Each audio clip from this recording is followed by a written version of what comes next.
Welcome to week 5 of Buddha Dharma's course on how to teach. And this week we are going to be talking about marking progress. So we are going to be talking about how we measure where students are in their learning in a given lesson. And we are also going to talk about what we need to do in order to help students meet those learning objectives that we set for certain lessons.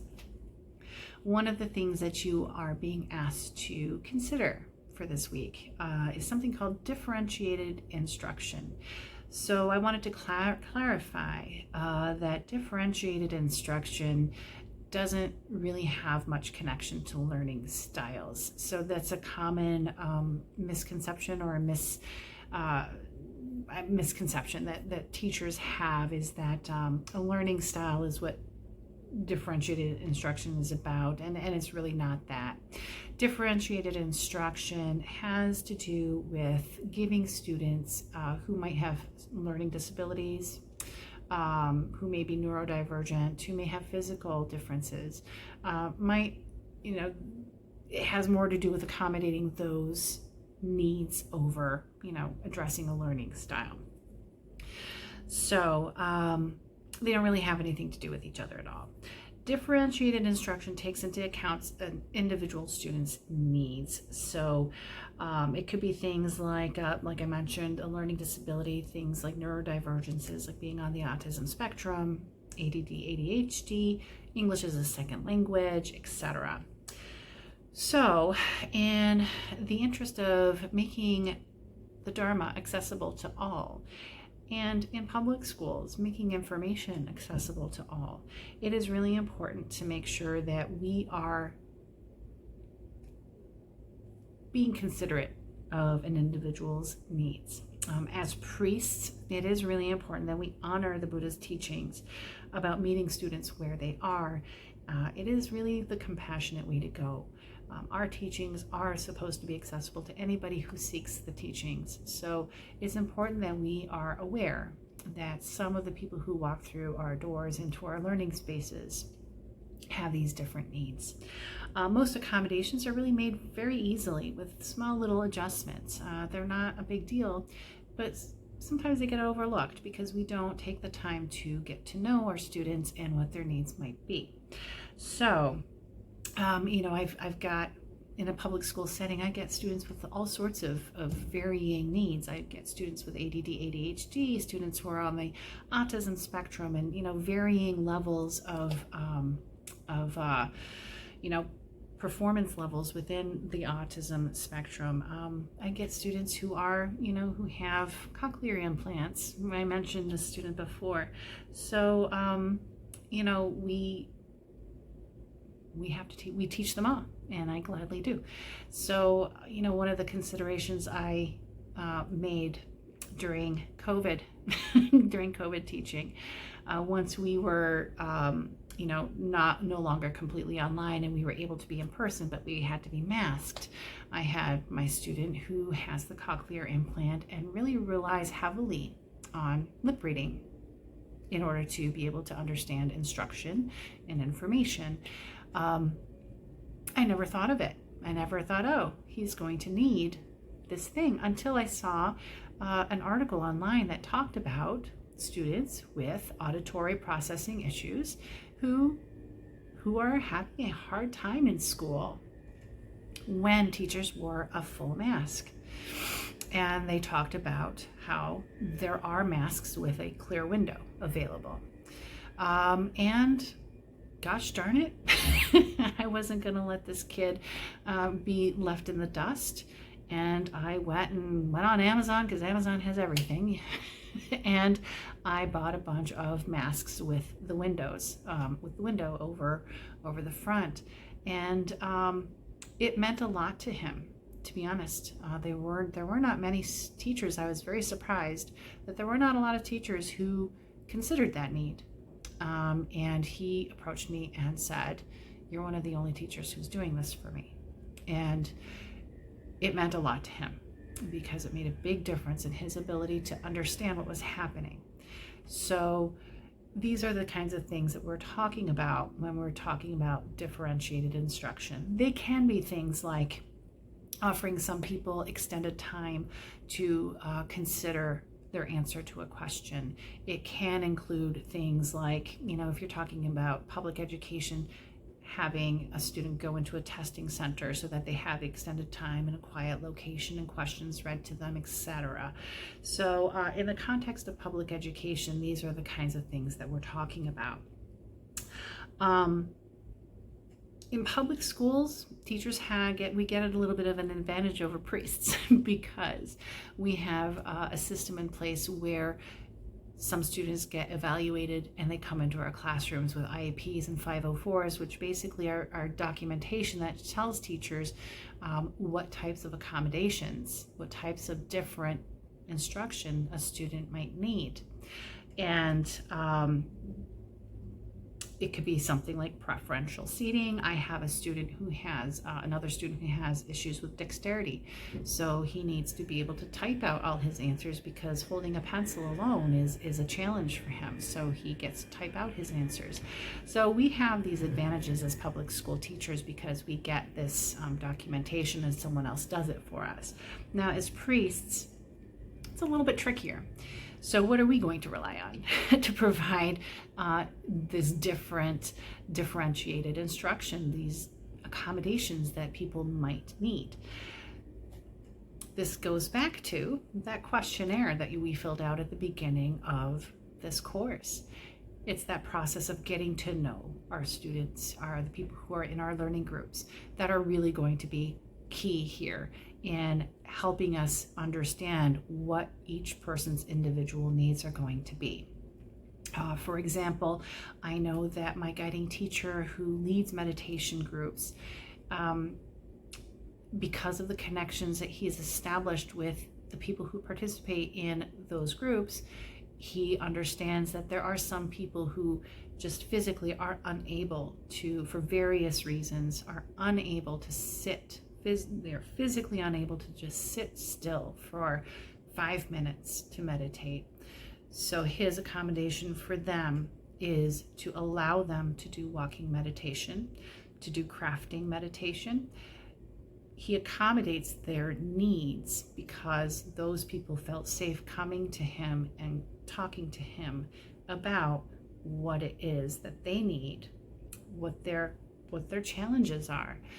We allow students to reveal those things to us when we establish a real connection with them. And so getting to know our students well, showing them that we are a safe person for them to come to, is really essential for us to be able to understand what it is our learners need from us. So for priests, it's really important to make sure we establish those connections. It is important for public school teachers too, of course, because we are providing that safe environment for learning to take place. But as priests, we have fewer tools available to us to let us know ahead of time what a person's needs are, especially when they're new to us. So it's really important to make sure we have worked to establish those strong relationships with the people who are in our learning spaces with us. In relation to assessments, so why is this important for that? Well, I'm going to start with priests are lucky. You don't have state standards to answer to. Your students are not having to take a standardized test at the end of your course in order to prove that you taught well. So we don't have to worry about that. We're ultimately free to offer our students multiple ways of showing or to use. We are able to offer multiple possibilities for students to show us how they have absorbed the information, the skill that we're teaching them.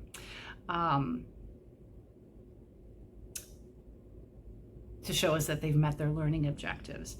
And as adult learners, we may have set the learning objectives for our lessons, but adult learners come into our courses having a set of their own goals too. So, and will have their own ways of showing us that. So as such, we are free to allow students to show us what they have learned in ways that best meet their own individual needs. So for example, as a French teacher, when I am teaching my 10th grade classes, I have to have them take what's called a Checkpoint B exam. They have to listen and comprehend, read and comprehend, speak, express themselves in spoken language, following certain procedures that are pretty much set in stone, and they have to write 2 essays. And the whole structure is very regimented, and I cannot allow my students to deviate from that structure. I will, in the process of teaching them, accommodate their needs, but in the end, they have to produce this set of stuff. We don't have to worry about that. So we are at liberty to help our students, the people who are in our learning groups, demonstrate to us what they've learned, how they've learned it in a way that is friendly to whatever needs it is that they might have. So it's really great. We're so lucky. We don't have to worry about our teacher evaluations. So how we choose to measure our students should line up.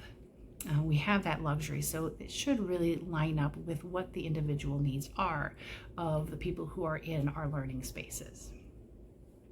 Formative assessments are something that we we get to use those a lot as priests, and they are different from summative assessments. So these are just technical terms. Formative assessments are we're going to focus on formative assessments. So most of the time, we're not giving tests, like I just said. The technical term for tests and exams is summative assessments. So unless you build a course for BDU, you're not really going to need to worry about summative assessments. The exam for BDU is, if you've already taken courses, our exams are mostly just papers. Just papers. Some of them are mind-bending, but they're essays. Very rarely, I don't think I've ever taken a course in BDU where I've had to actually write a test. It's always been an essay. But you get to build that as an instructor. So that's your summative assessment. So formative assessments are what we are low stakes, we call them. So they're things that are often not given for a grade, or if they are worth points in an average, they're very, very low points, like 1 or 2 points or something like that. For the purposes of the groups that you are going to be leading, formative assessments are simple. So they can be things like group discussion, they can be journal entries, they can be the participants in your groups talking to each other, and you're listening in to what it is that they're saying, and they are a way for you to see what it is the participants in your learning group have understood and what they've absorbed and how they're interpreting that information. It's not a test, it's not an exam. It is really just an informal way for you to assess where your students are. So for your purposes, the type of assessment that you're going to use can take these different formative forms. They can be journal entries, like I said, that your students may or may not share with you. But there you go. Okay, so that's the type of assessment you're going to go through. Group discussions are really helpful because it allows students to express their thoughts and their understandings and their opinions, and it clues you into what it is that they've understood. And it gives you the possibility, the opportunity to, in the moment, perhaps adjust their understanding, correct their understanding if you're seeing that, they get most of that, but they're sort of understanding shunyata, but let's see if we can tweak it in this direction, because I'm not sure that they're really understanding the full spectrum of this concept, right? So it gives you that opportunity to do that when you're listening in on a group discussion. So that's the type of assessment that you are most likely going to have your students engage in. You might decide to do a quiz, I don't know. But most of the learning groups that I've been a part of, in my Sangha have always been book studies and discussions and things like that. And my guiding teacher is great at offering like on the spot corrections and tweaks to our understanding of certain concepts that appear in what we're reading. So, I'm guessing that a lot of us that's really what we're going to be doing as priests. So in Zen, we have sort of a summative assessment, right? We've got that exam that you don't understand. And we do those in the form of koans. So this tells your guiding teacher immediately if you were able to understand a concept, and your response to it allows you to pass through the next gate. And this is considered summative because it's a little more high stakes, right? It kind of shows your advancement, and you don't really get a grade, but it's kind of like a level. Do you get to go to the next gate or not? Yeah, so it's a little bit of a summative. It's more summative in spirit than it is formative. If we answer incorrectly, it's more suffering is necessary. I hit you 30 times with this stick. So that's a little bit of a summative assessment that is used in Zen. So I'm suspecting that most of us priests aren't going to be in that situation. So that is how you can mark progress of your students, of the people who are participating in your learning group. And if you would like a little bit more information on ways to provide summative assessments, ways that you can kind of grade the people in your groups, let me know. I'd be happy to brainstorm with you ways that would be appropriate for you to provide that to your students, to the people in your learning groups, if that's something that you feel would be helpful to them. Otherwise, probably the formative assessments are the most helpful thing, and it's just important to remember to provide formative assessments to your groups and the people in your groups in a way that is going to be appropriate for what their needs happen to be, assuming and hopefully you're aware of what those needs are. So that is week 5. And I am looking forward to speaking to you again for week 6.